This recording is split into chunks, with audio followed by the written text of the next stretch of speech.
Friends, welcome back to சுபிநிலை channel.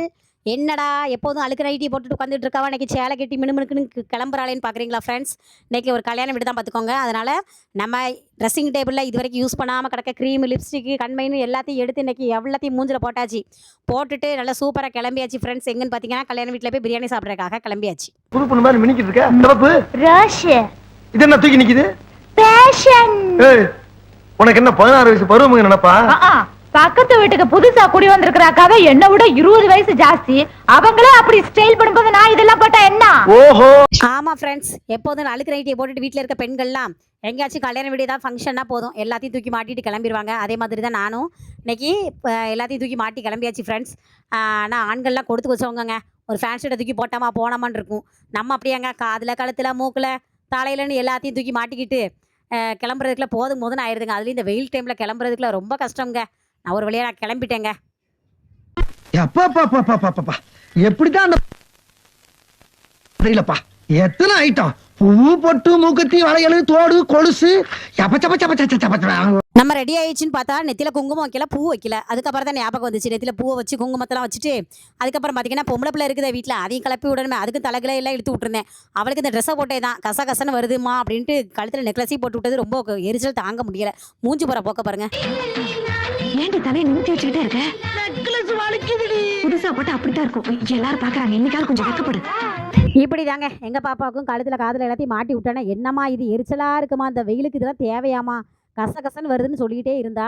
இந்த dress போட மாட்டேன்னு சொல்லிட்டு இருந்தா. நான் தான் அடம்பிடிச்சி போடு பாப்பா, இதெல்லாம் சின்னதாக போயிடும், அதுக்கப்புறம் போட முடியாது அப்படின்னு சொல்லி அவளுக்கு அதெல்லாம் போட்டு விட்டு கம்பல் பண்ணி போட்டு விட்டு அவளுக்கு தலை அழுத்து விட்டு கண்மையெல்லாம் போட்டு விட்டு பூவெல்லாம் வச்சு விட்டு அலங்கரிச்சு விட்டாச்சுங்க பொம்பளை பிள்ளைய.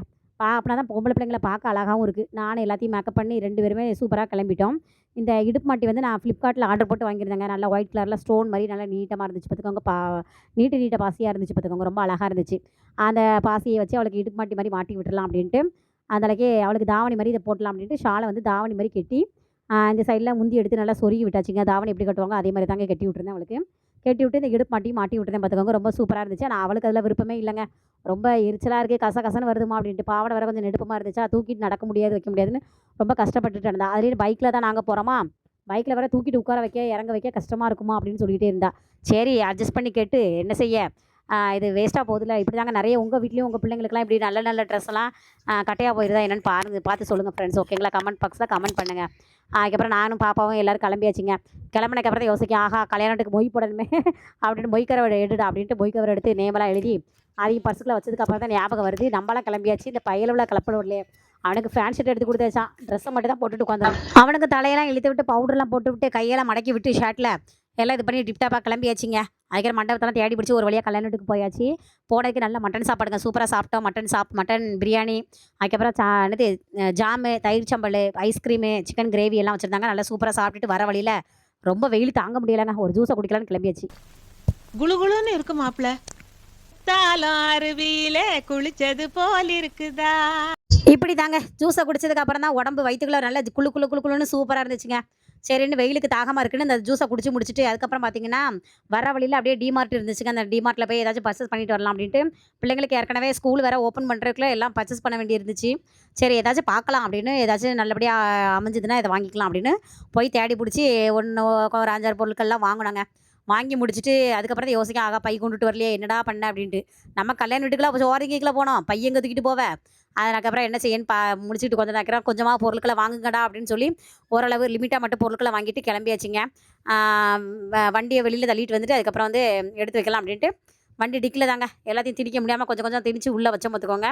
பாதி பொருட்களை வைக்க முடியாது, ஒரு 2-3 பொருட்கள் பெரிய பெரிய பொருட்களாக இருந்ததை கையில் சுமந்துட்டு வாங்கடா அப்படின்னு கையிலே கொடுத்து விட்டுட்டேன் பிள்ளைங்களுக்கு 2 டிஃபன் பாக்ஸ் வேறு வாங்கியிருந்தாங்க ஸ்கூலுக்கு. ஏற்கனவே பழைய டிஃபன் பாக்ஸ் இருக்குது, அது கொஞ்சம் லீக் ஆகிட்டே போகுது. பிள்ளைங்களுக்கு எப்படி டிஃபன் பாக்ஸ் வாங்கினாலுமே ஏதாச்சும் லீக்கேஜ் இருக்குது பார்த்துக்கோங்க. சாம்பார் ரசம் கொட்டிட்டு வந்துடுதுங்க, லஞ்ச் பேக்கெலாம் கொட்டிட்டு வந்துடுதுங்க. அடிக்கடி ஓயாமல் லஞ்ச் பேக்கை அதை அடிக்கடி துவைக்க முடியாதுலாங்க. வாரத்துக்கு ஒரு நாள்லாம் துவைச்சிக்கலாம், நம்ம அடிக்கடி துவைக்க முடியாதுங்கிறதுனால இந்த தடவை டிஃபன் பாக்ஸை மாற்றிடலாம் அப்படின்னு பிள்ளைங்களுக்கு 2 டிஃபன் பாக்ஸு, வாட்டர் பாட்டிலும் மாற்றினாங்க. சில்வர் பாட்டில் வச்சுருந்தேன் முதல்ல, அது கீழே போட்டு இது பண்ணால மூடி வேறு வெடிச்சிருச்சுங்க. அதில் கொஞ்சம் லீக் ஆகிட்டே வருது. ஸ்ட்ரெயிட்டாக லஞ்ச் பேக்கில் ஸ்ட்ரெயிட்டாக வச்சா தான் நிற்கிது, இல்லைனா சிந்த ஆரம்பிச்சிருது பார்த்துக்கோங்க. அதனால 2 வாட்டர் பாட்டிலு, அதுக்கப்புறம் 2 டிஃபன் பாக்ஸு 2 பிள்ளைங்களுக்கு வாங்கிட்டு, கொஞ்சம் கேக்கு, ஐஸ்கிரீம்லாம் வாங்கியிருந்தோம். அங்கே கொஞ்சம் எல்லாமே கொஞ்சம் ஓரளவு பரவாயில்லாம இருந்துச்சுங்க. டிமார்ட்ல ரேட் எல்லாம் வாங்கிட்டு கிளம்பியாச்சுங்க. அப்பாடா, இன்னையோட இந்த பொம்பளை வேஷம் விட்டுச்சுடா. இன்னையோட இந்த பொம்பளை வேஷம் விட்டுச்சுடா அப்படிங்கிற மாதிரி தாங்க. வீட்டுக்கு வந்து சேலையை கழட்டினதுக்கு அப்புறம் தாங்க நிம்மதியாக இருந்துச்சு. அப்பா அப்பப்பா என்ன வெயில்! சை இந்த வெயிலுக்குள்ள எப்படி தான் அந்த சாரியை கட்டிட்டு கச கச கசன்னு வந்துச்சுங்க. வீட்டுக்கு வந்து ட்ரெஸ்ஸை மாற்றிட்டு இருந்ததுக்கப்புறம் தாங்க குளு குளு குளுன்னு இருந்துச்சு. அதுக்கப்புறம் பார்த்தீங்கன்னா, பிள்ளைங்க ஏற்கனவே நிறைய ஜூஸ் எல்லாம் குடிச்சாங்க. இருந்தாலும் இந்த வெயிலுக்கு குடிச்சிக்கிட்டே இருக்கணும் போல தான் இருக்குது. பிள்ளைங்க ஏதாவது ஜூஸ் போட்டு தாங்கம்மான்னு கேட்டுகிட்டே இருந்தாங்க. சரி மேங்கோ ஜூஸ் பண்ணலான்னு பார்த்துக்கிட்டு இருந்தோம். அதுக்கப்புறம் பார்த்தீங்கன்னா, பிள்ளைங்க மேங்கோ ஐஸ்கிரீமே பண்ணியிருக்கமான்னு சொல்லிட்டாங்க. சரின்னு ஏற்கனவே இப்போ மாம்பழ சீசன், நம்ம எல்லார் வீட்லேயுமே மாம்பழம் இல்லாத வீடே இருக்காதுங்க. அதே மாதிரி தான் நாங்களும் மாம்பழங்கள்லாம் நிறைய வாங்கி வச்சுருந்தோம். மிக்சியில் வந்து மாம்பழத்தை நல்லா கட் பண்ணி உள்ளே போட்டு, கொஞ்சமாக பால், கொஞ்சமாக சீனி சேர்த்து நல்லா மையாக அரைச்சாச்சுங்க. அரைச்சி அந்த பேஸ்ட்டை ஊற்றி வச்சு, நிறைய பேர் லெமன்லாம் சேர்ப்பாங்க. நம்ம லெமன்லாம் சேர்க்கல பார்த்துக்கோங்க. ஏற்கனவே நம்மளுடைய வீட்டில் வாங்கியிருக்க அந்த மாம்பழம் வந்து புளிப்பு இனிப்பு மாதிரி 2 சேர்ந்து தாங்க இருந்துச்சு. அதனால் மாம்பழம் லெமன் ஊற்றலை. லெமன் ஊற்றாமல் வெறும் மாம்பழத்தை மட்டும் அரைச்சி அந்த மாதிரி ஐஸ் மோல்டில் வச்சு ஸ்டிக்கெல்லாம் உள்ளே வச்சு ஃப்ரீசரில் உள்ளே வச்சாச்சுங்க. உள்ளே வச்சுட்டு அதுக்கப்புறம் எடுத்து சாப்பிடவும் செஞ்சாச்சு. நல்லா குளு குளுன்னு சூப்பராக இருந்துச்சுங்க. அதுக்கப்புறம் பார்த்திங்கன்னா, இது மறுநாளுங்க. மறுநாள் வந்து மதியம் வந்து நான் லெமன் ரைஸ் தாங்க கிண்டியிருந்தேன். இந்த வெயிலுக்கு ஏற்கனவே லெமன் ரைஸு, தயிர் சாதம் இந்த மாதிரி சாப்பிட்றதுக்கு தாங்க நல்லாயிருக்கு. எப்போ பார்த்தாலும் சாம்பார், கூட்டு பொரியல் சாப்பிட விருப்பம் இல்லைங்க. அதனால் இன்றைக்கி ஒன் பாட் ரெசிபியாக பண்ணிடலாம் அப்படின்ட்டு கொஞ்சமாக லெமன் ரைஸ் தாங்க பண்ணியிருந்தேன். அதுக்கப்புறம் பார்த்திங்கன்னா, அதுக்கு தொட்டுக்கிறதுக்கு நம்மளுக்கு வந்து பொட்டேட்டோ ஃப்ரை பண்ணலான்னு பார்த்தேன். அதுக்கப்புறம் பொட்டேட்டோ ஃப்ரை எப்போதுமே அதுக்கு காம்பினேஷன் அதை தானே பண்ணுறோம். இன்றைக்கி வேறு ஏதாச்சும் பண்ணுவோம் அப்படின்ட்டு முட்டை இருந்துச்சுங்க. முட்டை பொடி மாஸ் தாங்க பண்ணி வச்சுருந்தேன். அதுக்கும் இதுக்கும் காம்பினேஷன் சூப்பராக தாங்க இருந்துச்சு. நாங்களும் சூப்பராக சாப்பிட்டோம். அதுக்கப்புறம் பார்த்திங்கன்னா, ரேஷன் கடையில் உள்ள எண்ணெய் வாங்கிட்டு வந்தாங்க, பாக்கெட் எண்ணெய். அந்த எண்ணெயை அப்படியே யூஸ் பண்ணாமல் இந்த மாதிரி கொஞ்சம் கடாயில் நல்லா எண்ணெயை வந்து ஊற்றிட்டு, கொஞ்சமாக புளி, சீரகம், சோம்பு இந்த மாதிரி போட்டு கொஞ்சம் நல்லா காய்ச்சி, நல்லா ஆற வச்சு வடிகட்டி ஊற்றி வைங்க ஃப்ரெண்ட்ஸ். அது நல்லாயிருக்கும். அந்த என்னது பனி டைமில் இந்த மாதிரி டைம்லலாம் உறைஞ்சி ஒரு மாதிரி ஆகும்ல, அந்த மாதிரிலாம் உறையாது. இது வந்து இப்படி காய்ச்சி வைக்கிறதுனால அது அப்படியே ஃப்ரெஷ்ஷாகவே இருக்கும் பார்த்துக்கோங்க. இந்த மாதிரி செய்யும் போது அதில் இருக்கக்கூடிய பித்தங்கள்லாம் போயிருங்க. எண்ணெய் வந்து கொஞ்சம் சூப்பராக இருக்கும் பார்த்துக்கோங்க. இது வந்து சமையலுக்குலாம் நான் யூஸ் பண்ண மாட்டேன். மெயினாக பூரிக்கும் வடைக்கும் மட்டும்தாங்க, பூரி போடுறதுக்கு, வடை போடுறதுக்கு மட்டும்தாங்க இந்த எண்ணெயை யூஸ் பண்ணுவேன். கூட்டு, குழம்பு, பொரியல் எல்லாத்துக்குமே செக்கெண்ணெய் வாங்கிக்கிடுவேங்க. டீப் ஃப்ரை எதுவும் பண்ணுறதுக்கு மட்டும் இந்த எண்ணெயை யூஸ் பண்ணிக்கிடுவேன். அதுக்கப்புறம் பார்த்தீங்கன்னா, மார்க்கெட்டுக்கு தாங்க போயிட்டு வந்திருந்தோம் சாயந்தரம் போல். மார்க்கெட்டில் போய் கொஞ்சம் ஜாமான்கள் எல்லாமே வாங்கிட்டு வந்திருந்தோம் பார்த்துக்கோங்க. காய்கறிகள்லாம் கொஞ்சம் காலியாகிடுச்சு. இங்கே 100 ரூபாய்க்கு காய்கறி வாங்கினாலே ஒரு 2, 3 காய்கறி தாங்க இருக்குது. 100 வாங்கின மாதிரி தான் இருக்குது. அதுக்கே 100 ரூபா 150 ரூபான்னு வந்துடுது. அதனால் மார்க்கெட்டில் போய் வாங்கிட்டு வந்தனால எனக்கு மார்க்கெட்டில் தாங்க எப்போவுமே வாங்குறதுக்கு பிடிக்கும். அதனால் மொத்தமாக போய் மார்க்கெட்டில் போய் வாங்கிட்டு வந்தாச்சு.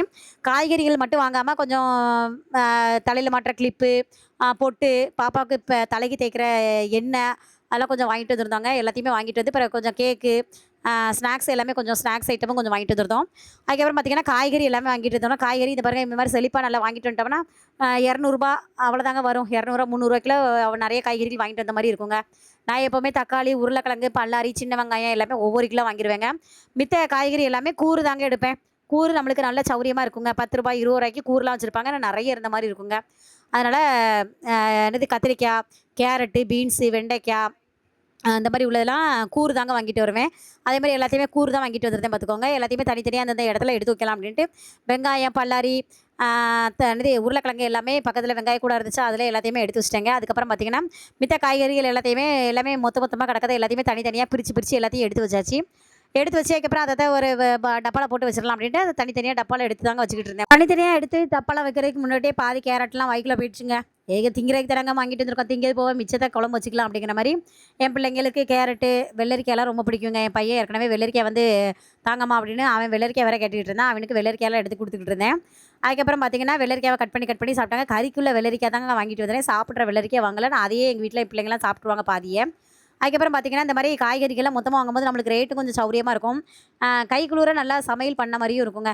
ஒரு 2, 3 காய்கறியை வச்சுக்கிட்டு என்ன குழம்பு வைக்க, என்ன செய்யன்னு யோசனையாகவே இருக்கும். இது நம்ம காய்கறிகள்லாம் மொத்தமாக வாங்கிட்டு வரும்போது நம்மளுக்கு ஈஸியாகவும் இருக்கும். ஆனால் நான் ஊருக்கு அதுமாக போயிட்டு இருக்கிறதுனால ரொம்ப காய்கறியும் வாங்கலை. கொஞ்சம் கம்மியாக தாங்க வாங்கியிருக்கேன் இந்த தடவை. பார்த்திங்கன்னா, காய்கறிகள்லாம் ஏற்கனவே மே மாதம் லீவு டைமாக இருக்குது. நம்ம எப்போ ஊருக்கு போவோம், திடீர்னு எப்போ எங்கே போவோன்னு தெரியாதுங்க. அதனால் திடீர்னு ஊருக்கு கிளம்பிடுவேன். திடீர்னு அம்மா வீட்டுக்கு போகிறேன், அங்கே போகிறோன்னு திடீர்னு கிளம்பிடுவோம். அதனால் ரொம்ப காய்கறிகள் வாங்காமல் கொஞ்சம் லிமிட்டாகவே வாங்குவோம் அப்படின்ட்டு லிமிட்டாகவே தாங்க வாங்கியிருந்தேன். அதுக்கப்புறம் பார்த்திங்கன்னா, பலசருக்கு வாங்கலை. எப்போவுமே காய்கறி வாங்குற டைமில் பலசருக்கு சேர்த்து வாங்கிட்டு வந்துடுவேன். இந்த தடவை பலசருக்கு ஜாமான்கள்லாம் வாங்க வேண்டாம் அப்படின்ட்டு பலசருக்கு வாங்கலைங்க. எதுக்குன்னா, மே மாதம் லீவெல்லாம் முடிஞ்சதுக்கப்புறம் ஸ்கூல் ஆரம்பிச்சதுக்கப்புறம் தான் பலசருக்குலாம் வாங்கணும் அப்படின்ட்டு முடிவு பண்ணியாச்சுங்க. அதனால் இந்த காய்கறிகள் மட்டும் கொஞ்சம் சமைக்க மட்டும் ஒரு வாரம் தேவையான காய்கறியை மட்டும் வாங்கிட்டு வந்துட்டேங்க. ஓகேங்க, இந்த விளாக் பிடிச்சிருந்தா மறக்காமல் நம்முடைய சேனலை லைக் பண்ணுங்கள், சப்ஸ்கிரைப் பண்ணுங்கள். Okay, bye, see you friends எல்லாருக்கும்.